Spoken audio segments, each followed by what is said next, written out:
sobre los factores de riesgo, aquellas cosas o aquellas comorbilidades que lo van a predisponer a tener insuficiencia cardíaca, como por ejemplo la hipertensión arterial sistémica, diabetes mellitus, enfermedad coronaria, dislipidemias, obesidad, enfermedad renal crónica, entre otras.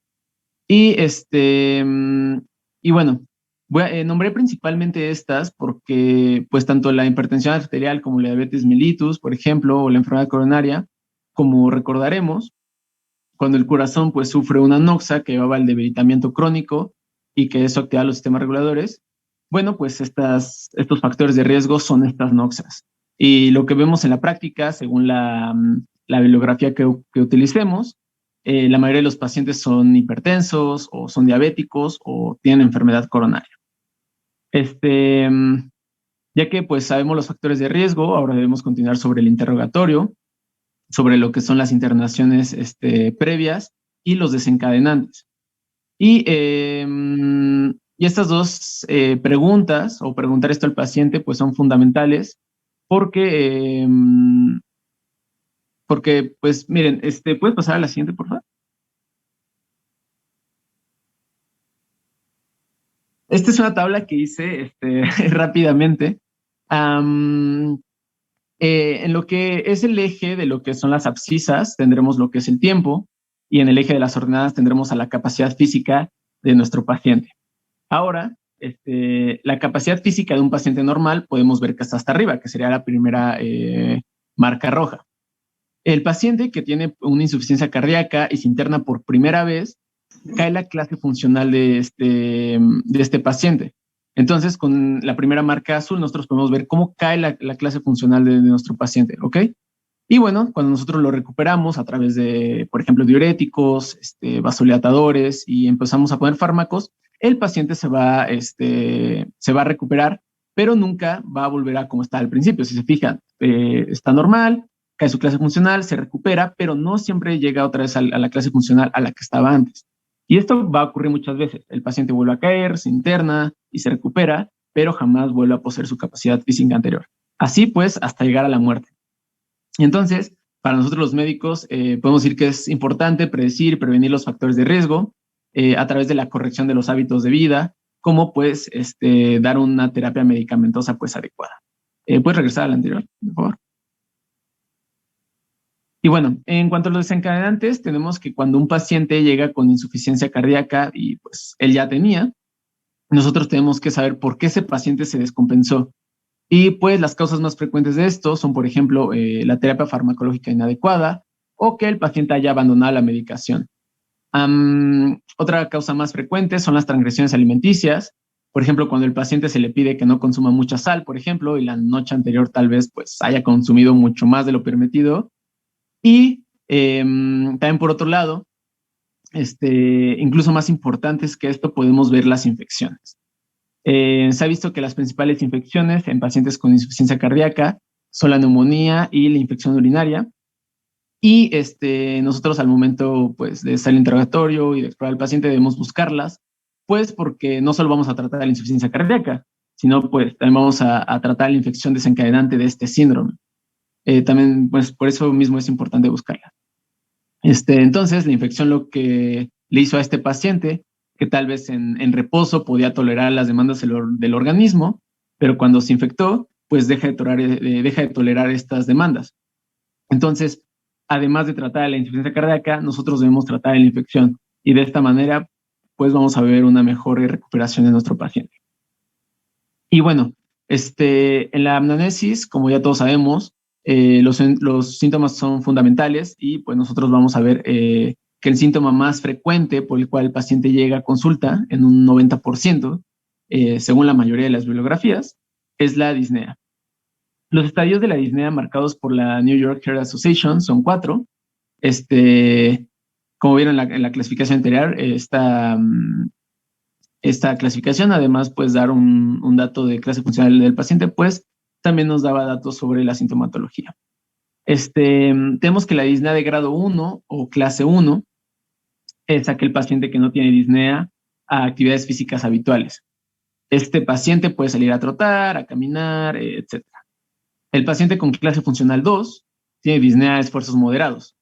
Por ejemplo, este paciente nos va a decir que antes trotaba, no lo sé, 30 cuadras y ahora con 10 o 15 se cansa mucho más. Y el paciente con clase funcional 3, este va a tener disnea, esfuerzos menores a los habituales. Esto quiere decir que el paciente no puede ni hacer las cosas de la casa, por ejemplo. Le falta el aire al caminar hacia la cocina o, no sé, lavar los trastes, incluso hasta cepillarse los dientes. Entonces, este paciente estará sumamente limitado. Y la disnea clase 4 es la que aparece en reposo. Va a ser ese paciente que llega a la consulta, se sienta y ya se nota súper cansado. Ya no puede ni levantarse ni caminar, no va a tolerar ni el reposo. ¿Ok? Y bueno, hay distintos tipos de disnea. Por ejemplo, vamos a tener la ortopnea, que esta va a ser clásica de la insuficiencia cardíaca. Este tipo de disnea va a ser aquella donde hay presencia de disnea cuando el paciente se acuesta, y esto pues nos va a explicar por qué cuando nosotros estamos, por ejemplo, parados, las venas de los miembros inferiores tienen gran cantidad de volemia, alrededor de un 30, un 40%, y la gravedad permite que fluya despacio hacia el corazón. Entonces, este paciente que tiene ese tipo de disnea, mientras está parado o sentado, pues no tiene disnea, pero cuando este se acuesta, la gravedad deja de enviar o deja de mantener la misma volemia en los miembros inferiores, y estando acostado, pues la sangre podemos ver que se desplaza rápidamente hacia el corazón. Y ese desplazamiento, si recordamos, en la insuficiencia cardíaca el corazón no es capaz de cumplir las demandas metabólicas del organismo, o lo hace expensas del aumento de las presiones de llenado. Y ahora, pues, imaginemos a este paciente que apenas puede mantenerse en reposo.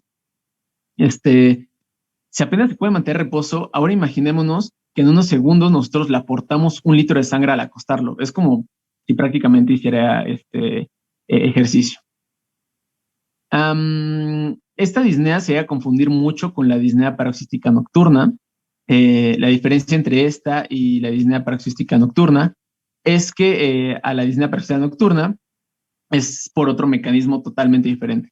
El paciente con insuficiencia cardíaca, como sabemos, tiene edemas de miembros inferiores. Esos edemas, cuando el paciente se acuesta, pues se reabsorben porque el corazón está en reposo, está funcionando bien, y pues pasado 2 o 3 horas, estos edemas empiezan a reabsorber y aumenta la volemia en el organismo. Y pues vamos a ver que al aumentar el corazón se va a ver congestivo. Entonces estos pacientes nos van a decir que estaban durmiendo y que tal vez por ahí de las 3 o 4 de la mañana se despiertan ahogados, empiezan a toser y se tuvieron que sentar y buscar una ventana, etcétera, etcétera, etcétera, ¿no? Para que se les baje ese síndrome. Eso es la disnea paroxística nocturna y no es lo mismo que la ortopnea.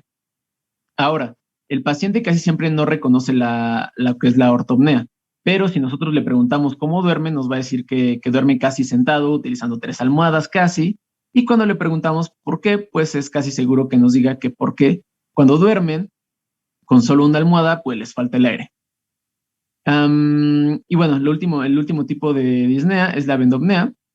Este es un tipo especial de disnea que ocurre cuando el paciente se inclina hacia adelante, por ejemplo, cuando queremos amarrarnos las agujetas. Y este tipo de disnea también puede ser muy común en la insuficiencia cardíaca. Ahora, el otro síntoma muy frecuente también es el edema, y hay que saber distinguir entre el edema cardíaco y el nefrológico. El edema cardíaco tiene la característica de ser bilateral, también tiene la característica de ser ascendente. Es decir, que empieza en miembros inferiores y va subiendo. También es un edema blando, por lo que nosotros podemos ver el signo de Godet, y empeora durante el día. Es decir, que el paciente en la mañana hace sus actividades y en la tarde-noche, por ahí, sus piernas están muy hinchadas, pero durante la mañana del día siguiente ya no lo está, porque pues durante la noche estos edemas se llegan a reabsorber. Por eso se dice que el paciente con insuficiencia cardíaca se despierta sin edemas y se acuesta con ellos. Tal vez esto no sea tan práctico o no sea tan así en la práctica clínica, pero pues es fácil de recordarlo, ¿no? El edema nefrológico a comparación del edema cardiológico o edema por otras causas, no va a ser ascendente, no respeta eso, es más repentino, tiene más predicción del tejido conectivo laxo. Por ejemplo, el paciente con edemas nefrológicos es común que llegue con la cara hinchada, los párpados, los cuales tienen gran cantidad de colágeno de tipo laxo. Y por otro lado, este tipo de edemas suelen ser matutinos. El paciente se despierta con edema y pues, como decía, esto tal vez es algo más teórico que práctico, pero pues bueno, también lo podemos recordar. Y otros síntomas típicos de la insuficiencia cardíaca es la tos, causada por la activación de los receptores J al haber una congestión alveolar, causada anteriormente por la extravasación de líquido de los capilares al intersticio. Y eso a causa del aumento en el tiempo de las presiones de llenado. Es decir, se congestiona el ventrículo izquierdo, luego la aurícula izquierda, luego nos vamos al pulmón y sus capilares para luego terminar en los alveolos. Y esto porque todo va de donde hay más presión hacia donde hay menor presión. Si yo aumento mucho la presión del ventrículo izquierdo, pues voy a empujar esa sangre hacia atrás o no voy a permitir que siga avanzando de manera correcta. Este tipo de tos que se da en estos pacientes puede ser tos seca o tos congestiva. ¿Qué más? El aumento de peso es otro síntoma y en la práctica pues podría ser fundamental porque al pesar al paciente de forma continua, nosotros podemos saber en qué momento empezó a retener líquidos. Por ejemplo, si hoy pesa 70 kilos y mañana 74, pues de ninguna manera en un día va a subir 4 kilos. Sin embargo, seguramente pues acumuló 3 o 4 kilos de agua, entonces es una forma fácil de alertarnos a nosotros y al paciente obviamente, y más si este paciente es frecuente y nosotros conocemos su salud. En este caso, pues su peso promedio. Y entre otros síntomas también podemos encontrar lo que es la inapetencia, la fatiga, etc. La siguiente, mi estimado.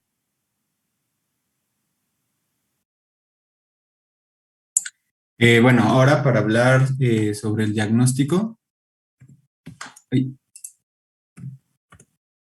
Bueno, primero pues la anamnesis, que ya nos explicó Emilio, y después pues vamos a pasar hacia la exploración física. En la exploración física podemos encontrar que la presión arterial puede ser normal si la situación hemodinámica pues se encuentra compensada, pero con frecuencia lo que vamos a encontrar es la sistólica disminuida por una reducción del volumen sistólico y la diastólica elevada por vasoconstricción arterial con aumento de pues, las resistencias periféricas. Por lo que la presión y el pulso puede estar disminuida. Bueno, para hablar sobre la inspección, pues pueden ser evidentes, por ejemplo, cianosis, diaforesis, taquipnea, algunos signos de hipoperfusión periférica, como lo son pues la piel fría, cianosis, oliguria, y algunos otros datos producidos por algunas congestiones sistémicas, como la presión venosa yugular elevada, edemas en miembros inferiores, como ya nos había mencionado Emilio. En los pacientes con la enfermedad, cuando ya está muy evolucionada, puede ser muy evidente la caquexia cardíaca, que pues se encuentra por la producción de citocinas como la TNF y por malabsorción de congestión abdominal y por pues, pérdida de proteínas. En la palpación, lo que podemos encontrar va a ser pues, taquicardia con choque de la punta, frecuentemente por una arritmia por presencia de esta, ¿no? También podemos encontrar un pulso alternante, podemos encontrar también hepatomegalia, ascitis y edemas en los miembros inferiores. En la auscultación cardíaca se pueden escuchar R3 y R4 en los ruidos cardíacos y esta característica se le va a denominar galope. Normalmente esta característica la vamos a encontrar en reagudizaciones de la enfermedad y dependiendo de la enfermedad base pues se pueden escuchar diferentes soplos que pueden ser de los más frecuentes los de la insuficiencia mitral, independientemente pues de la causa que provocó esta, y puede ser por una dilatación del anillo mitral, por ejemplo. También la insuficiencia tricuspidia, que puede ser secundario a una hipertensión pulmonar o por una dilatación del anillo tricuspidio. También en la auscultación pulmonar podemos encontrar los llamados estertores crepitantes al momento de la inspiración, aunque pues este dato puede estar ausente cuando empieza el paciente con la evolución de la enfermedad. Y frecuentemente, pues igualmente pues, solo aparece en reagudizaciones como el R3 y R4. En ocasiones también se pueden encontrar sibilancias, aunque pues pueden dificultar el diagnóstico hacia hacia un asma, por ejemplo. También pueden observarse una ausencia de la ventilación con relación a lo que es el derrame pleural. Más adelante vamos a ver esto en complicaciones. Y bueno, hablando ya de los estudios, en el electrocardiograma podemos encontrar un descenso del segmento ST superior o igual a 1 milímetro, que se va a asociar aproximadamente pues, al 11% de la mortalidad por ejemplo, en infarto agudo al miocardio. También podemos encontrar un descenso superior al 2 milímetros, que puede incrementar hasta 6 veces el riesgo de pues, la muerte. También algunos datos como el crecimiento auricular izquierdo o un ascenso del ST, donde, por ejemplo, podemos observarlos en algunas etiologías, como es el infarto agudo al miocardio, por un síndrome coronario agudo. También podemos encontrar las ondas Q de necrosis, que son predictores de la mortalidad también de la insuficiencia cardíaca. En los casos de insuficiencia cardíaca avanzada, podemos encontrar fácilmente las ondas Q, que pueden presentar melladuras o que pueden ser anchas y profundas que se acompañen de QRS prolongados. Como pues también los tejidos que son debidos a, bueno, estas ondas pues son debidas al tejido necrótico fibrótico que se encuentra en estas y puede bloquear esta despolarización normal que se puede observar pues en el electrocardiograma. Algunas secuelas de estas necrosis crónicas presentadas en las ondas Q, acompañadas de una persistencia en el desnivel de ST, como podemos ver aquí en el electrocardiograma, y pues este signo pues nos puede apuntar hacia una pobre función ventricular. Este electrocardiograma que tenemos aquí pues es un bloqueo de rama izquierda, que puede ser también un indicador de la morbimortalidad, obviamente, y se asocia a una progresión de la insuficiencia cardíaca, que puede producir, pues, efectos hemodinámicos diferentes, entre los cuales, pues, nos van a destacar, pues, la sincronía en la contracción ventricular, la pérdida de una contribución septal, que va a ser mecánico a una sistólica ventricular. También, pues como ya nos había mencionado mi compañero, pues la remodelación ventricular, también una dilatación ventricular, que pues estas pues van a ser progresivas porque entre más pase tiempo, pues más van a acentuarse. También un incremento en la insuficiencia mitral, debido pues ya a la patología que nos llevó hacia la insuficiencia cardíaca, y también pues una alteración en la perfusión del miocardio. Algo que también podemos encontrar en los electrocardiogramas de pacientes con insuficiencia cardíaca va a ser la prolongación del complejo QRS, que pues también va a ser un indicador del deterioro de la función del ventrículo izquierdo, que pues tiene una alta especificidad, pero una pobre sensibilidad, ya que pues la especificidad ronda alrededor del 85%, que se puede encontrar en sujetos sanos, y la sensibilidad en alrededor del 40% que se puede encontrar en sujetos enfermos.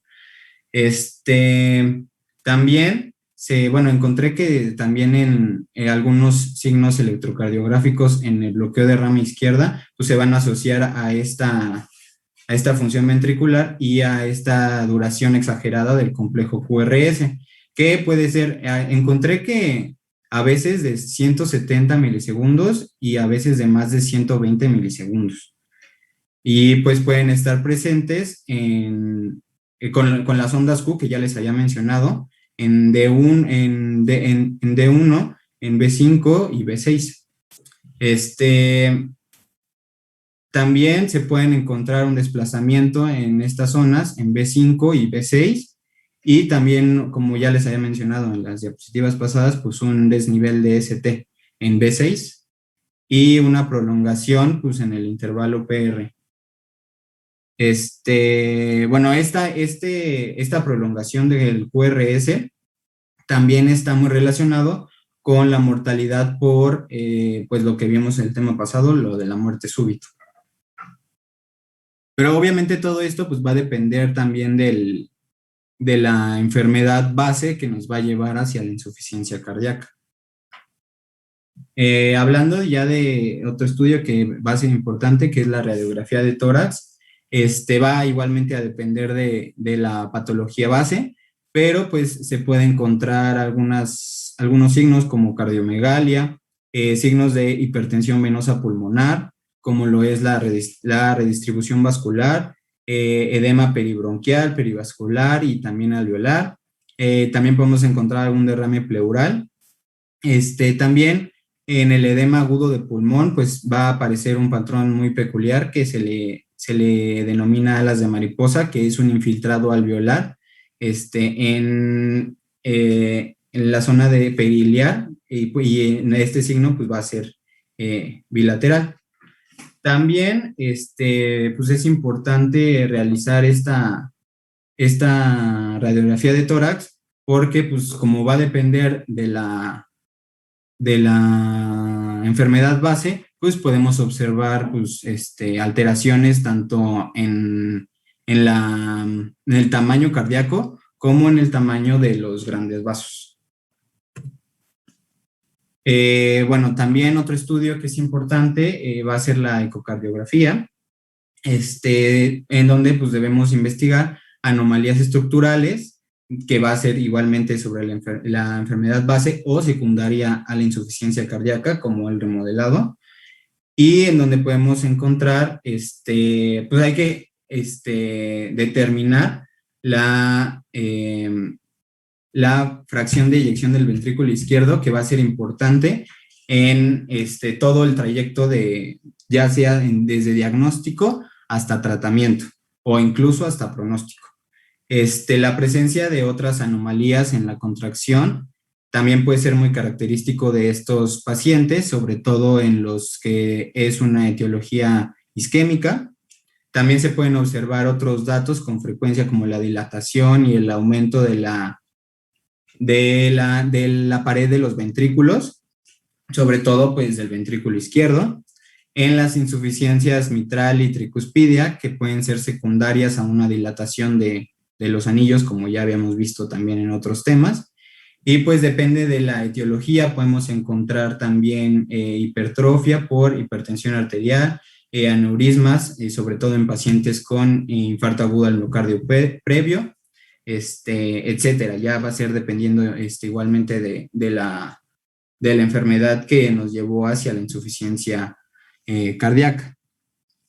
Es importante también determinar la función diastólica, que puede ser observada mediante la ecografía Doppler, siendo más habitual pues en análisis del llenado mitral. En condiciones fisiológicas se va a mostrar la parte de la izquierda, en donde tenemos estas curvas, se va a mostrar pues un llenado ventricular rápido y una diástole que va a ser la onda E, y la segunda onda que va a ser la telediastólica, que va a ser la contracción auricular, que va a ser la A. Entonces, pues esta onda A va a estar ausente cuando tenemos alguna fibrilación auricular, por ejemplo. En los individuos sanos, la onda E va a ser mayor siempre a la onda A, y pues al deteriorarse la función diastólica, este patrón de relajación va a estar alterado, y pues podemos observar que en la segunda, que dice relajación alterada, pues la onda E va a estar disminuida a comparación de la onda A, e incluso la onda A puede hasta aumentar. En situaciones de fallo diastólico más grave, pueden apreciarse otros patrones en los que la onda E se vuelve mayor a la onda A. No siempre, pues, o sea, solamente en la relajación alterada, pues se va a encontrar la onda E más disminuida que la onda A. Y pues a veces es importante algunas maniobras adicionales, como son la maniobra de Valsalva, para distinguir pues patrones anormales en este llenado.